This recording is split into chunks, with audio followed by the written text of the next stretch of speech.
За өдрийн мэнд хүргэе та бүхэнд.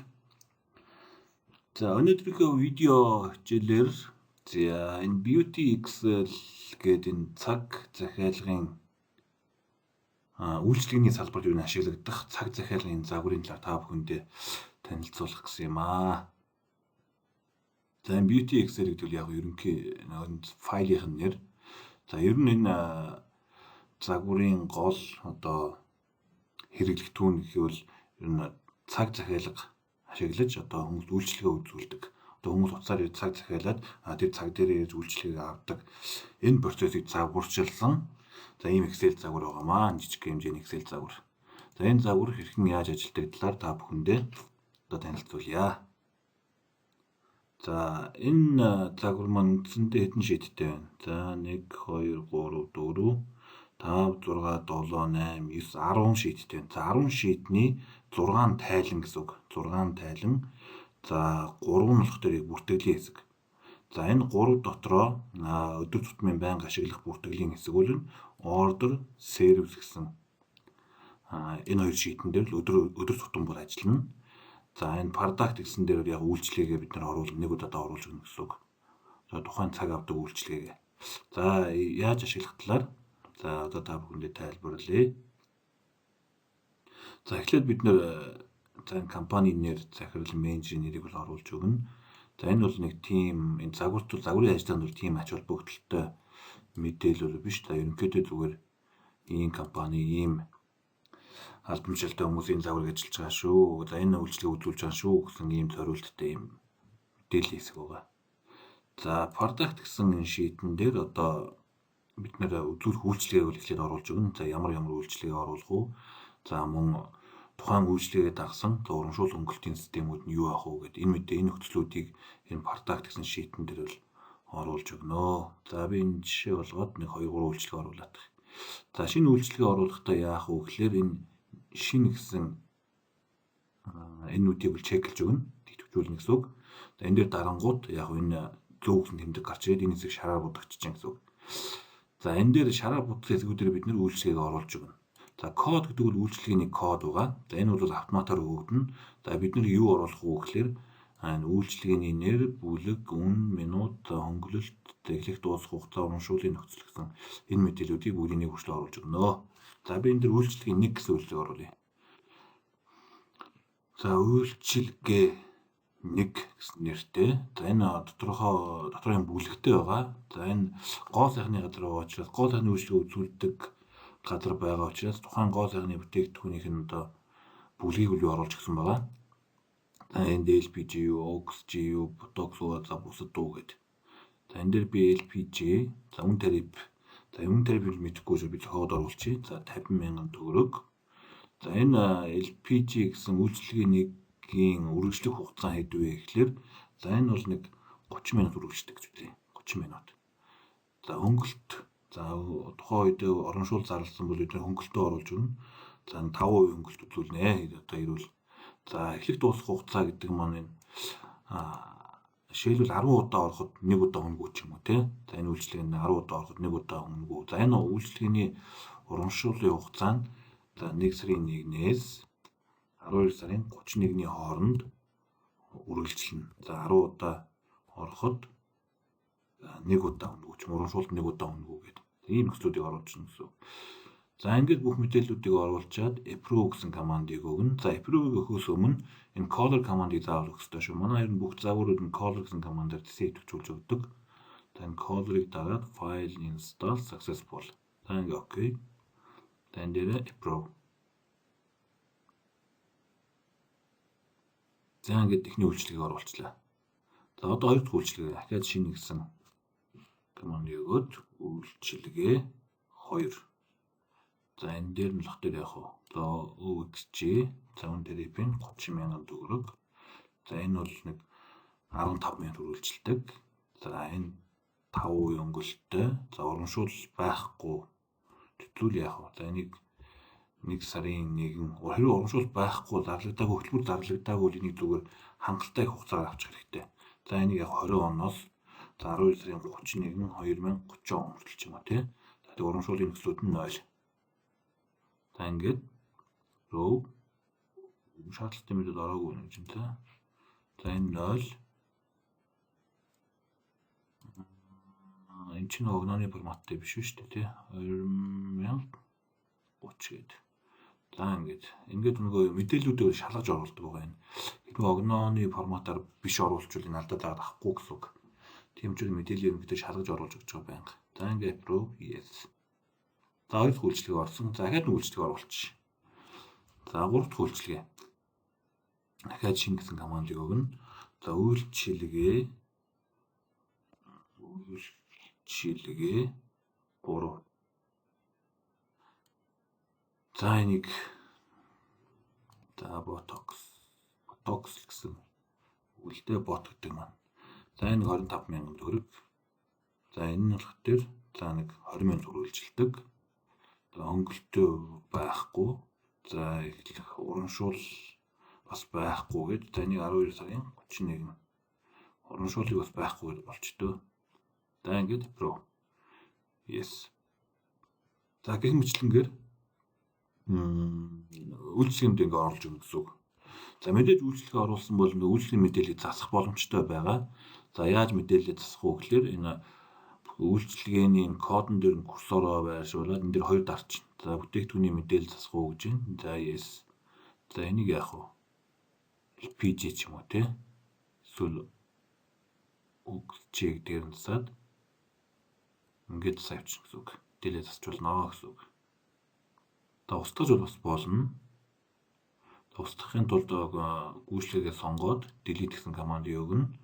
За бүтээгдэхүүний мэдээллийг устгах уу гэж байна. Yes. Энэ дээр 1 2 3 гэсэн кодоор мэдээлэл устгахад оруулж болно. За би энэ устгахгүй үргэлжлэеч.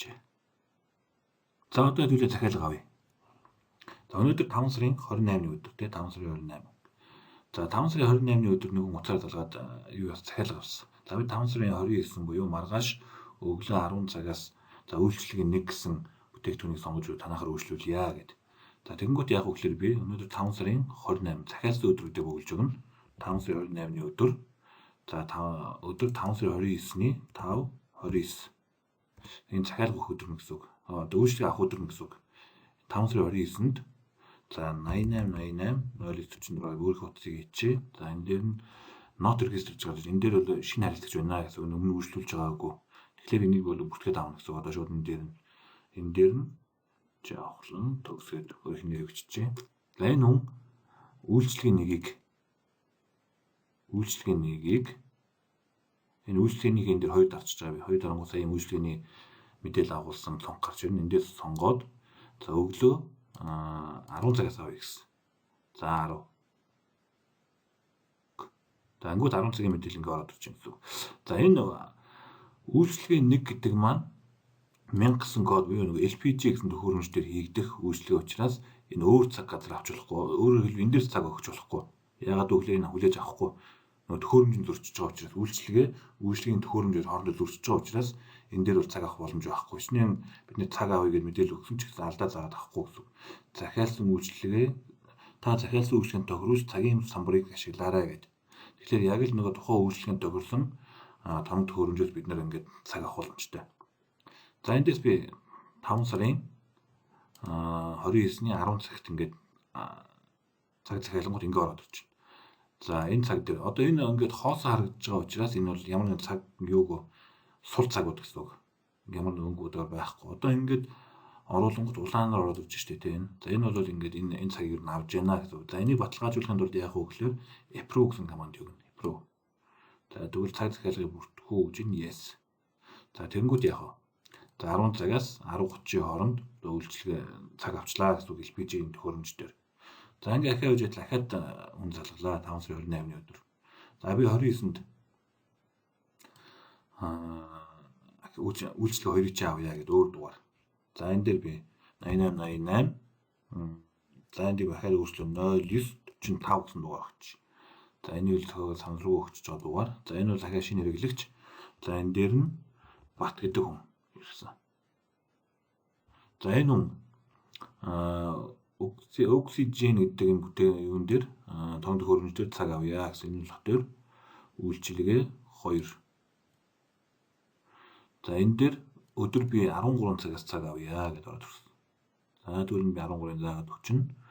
За энэ манлах дээр 15,000 төгрөгчлөлтөг үйлчлэгээ байна. За энийг approve, yes. За ингээ 2 цагтаа өртөгчлээ. За дахиад өмнө залгасан. За тэгэнгүүтээ би 20-ны 30-ны өдөр цаг авъя гэсэн. За тэгвэл бид нар энэ үйлчлэгээний цагийг 5 сарын 30 болгоод энэ дээр цагийг оруулж байгаа. Хэдхүү. За 77, 77, 55, 55 энэ бас санамсруу дугаар өгч энэ дээр. За энэ бас шинэ харилцагч байна. За энэ дээр нь дорж гэдэг нэр байна. За нийтлэг нэрнүүдийг оруулах гэж. За энэ дээр нөхөр LPG гэдэг үйлчлэгээ нэг LPG тооны хөрөнгө үйлчлэгээ 1 гэсэн бүтээгдэхүүнийг авсан. За энийг 16 цагт авсан гэж үзье. За ингээд Pro. За ингээд цагаа захиалчлаа.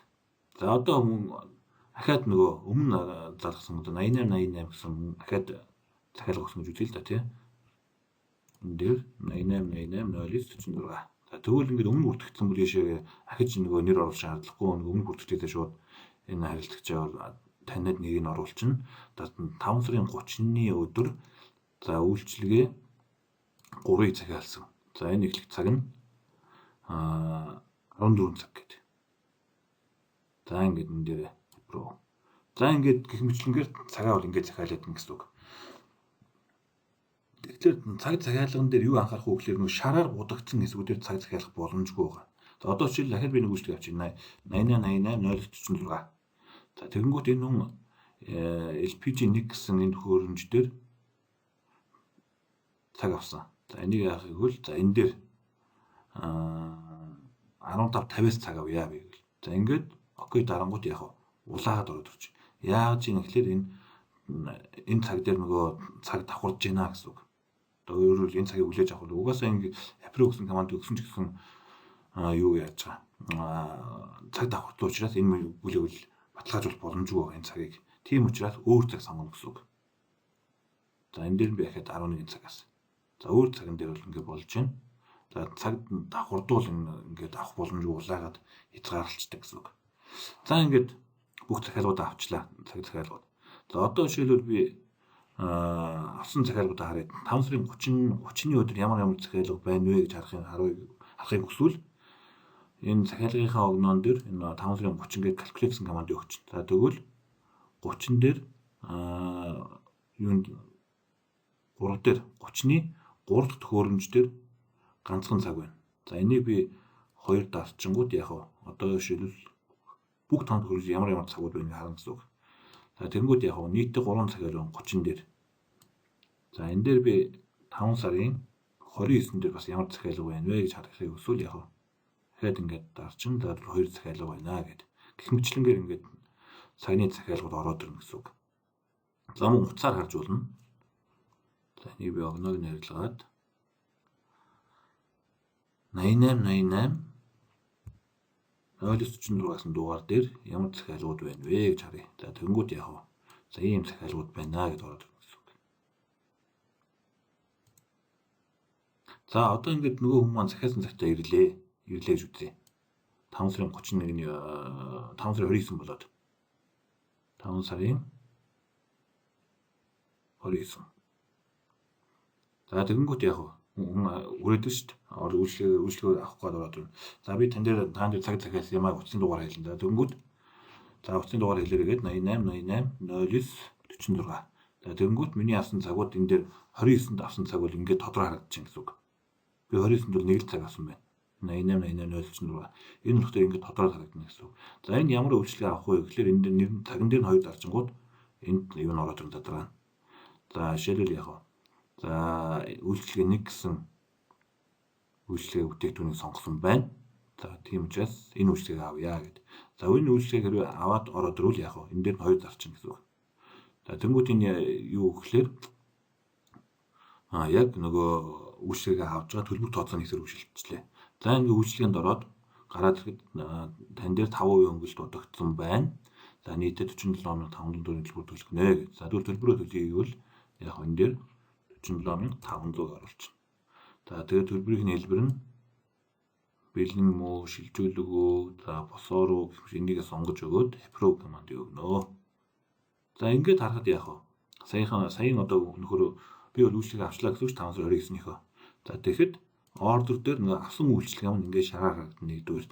Хоёрдугаар дахиад би ингээд татангууд өөр үйлчлэгээ байна уу яах вэ? Өөр үйлчлэгээ байхгүй учраас ингээд яаж юм гэсэн үг. Ингээд болчихжин гэсэн үг. За 5 сарын 30 дээр дахиад үйлчлэг орж ирсэн. Жишээл одоо энэ юун дээр 29 дээр энэ оксижен гэсэн энэ юун тон төхөөрөмж дээр ямар үйлчлэг авсан бэ гэдгийг харахын тулд хоёрыг. За энэ хүн ороод ирлээ. За энэ үйлчлэгийг авъя гэж байна. За энэ дээр төлбөр нь 28500. За төлбөрөө яах вэ? Шилжүүлгээр хийсэн. Yes. За ингэж хоёр үйлчлэг хоёулаа идэвхжлээ гэсэн үг энэ дээр.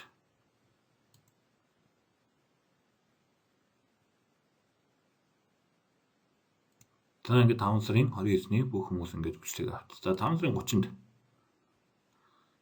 5 сарын 30-нд ямар үйлчлэг нь 3 үйлчлэгээ байна. За энийг харахын тулд за ингээд харчихна. За ийм 3 хүн байна. За энэ 3 хүний за энэ эхний энэ хүн бол ирээгүй гэж үзье. За энэ хоёр дахь энэ 16 цагийн өнгөрөөд ирлээ.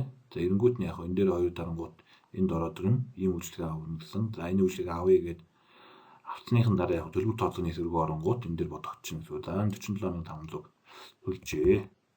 За энийг төлөөгүй гэж үзье. Тэгвэл шууд зээлэр яатсан гэдэг. За тэгвэл энэ хоос үлдээ чинь тэгээд approve.